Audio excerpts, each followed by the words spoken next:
Hey, so today I feel like pink is the right color since I've been doing a lot of talk about toxic masculinity and that whole conversation around that. And it may seem like I talk about it a lot, but the truth of the matter is I do. I talk about it every darn day, you know. And what I know for a fact is that we speak on things from our reality, you know. And my work with the prevention of sexual violence, you know, puts me in a space where I'm constantly faced with toxic masculinity, you know, and the effects of it. So denying that it exists, it really does nothing. It does nothing. It's a waste of time. It's a waste of time.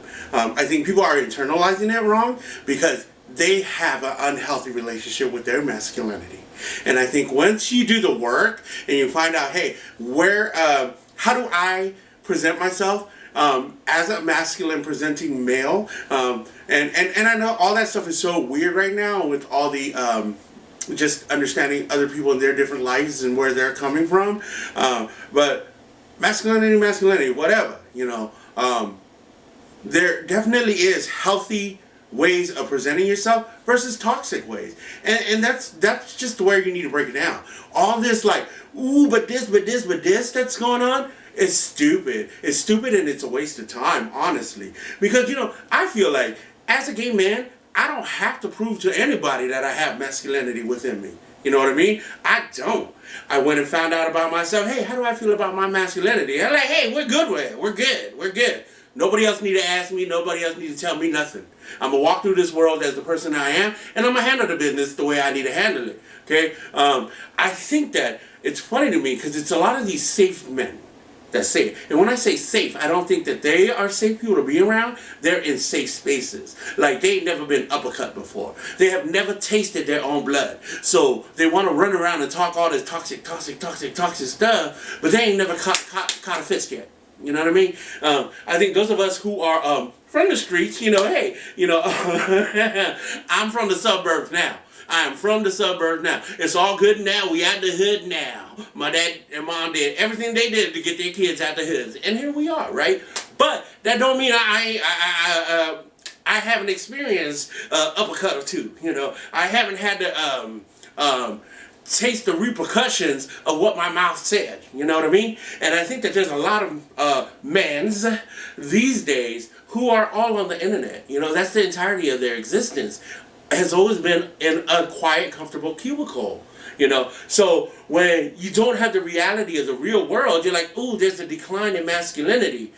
But you're not out here living the real world where the real of us are, and we still getting uppercuts. You know, we still dealing with stuff. So I don't know where this is coming from. I don't. I think maybe what we need to do is stop being on all these damn social media apps, the ones that they get their money from, and get out here, be outside, and do some shit. Go hunt or something. I don't know. That seems super masculine to me. I wouldn't do it. I wouldn't. I live in Alaska, and I know what you got to do. You got to climb up mountains, down mountains, in valleys, out valleys, all the way over there to get a buck that you could have went down to Safeway and got for like $15 a pound or something. I don't know. But I'm not doing that. I'm not. Sometimes they even have to fly helicopters in to get you out. Forget that mess. We have supermarkets for a reason. Jesus Christ. Hallelujah. I'm not doing that. So, maybe go outside. Maybe that'll help you. Maybe you'll find some masculinity that way, Mark. Maybe. I don't know. I don't know why your world is so soft that you feel like it's in a decline. Because I'm up to my elbows in it. I am. And there's a lot of kids buying into this toxic belief that money is what they need, and in order for them to get that money, they need to get bitches and hoes in place and be shit, I don't know. I'm 46. I'm old. We used to call them G's. You know, they need to be G's. And the truth of the matter is, you don't. You need degrees. And we're not even selling them that no more. We're not selling them that education is their way out. I think that the reason why we're saying that is that you're easier to control when your mind is below the standards, if you know what I mean.